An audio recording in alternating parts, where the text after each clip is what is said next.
Okay, blue sky thinking. So ito daw, ang ibang term nito, ang synonym nito, out of the box thinking.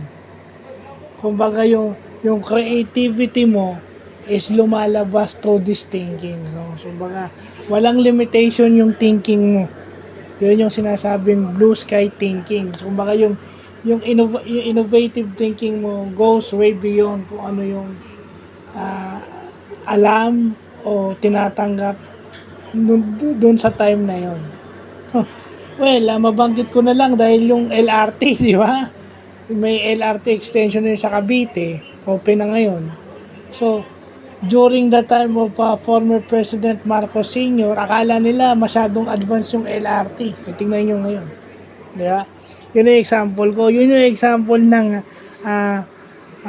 blue sky thinking. Di ba? At least lumalawak na yung ating vocabulary. No?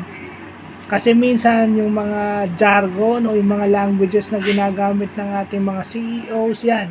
Example yan, pagka gusto nila. Yung mga magagaling na business administrators yan. Scientists and even entrepreneurs. Yan ang ginagamit yung blue sky thinking. So maganda nalalaman natin yan. So yun lang po.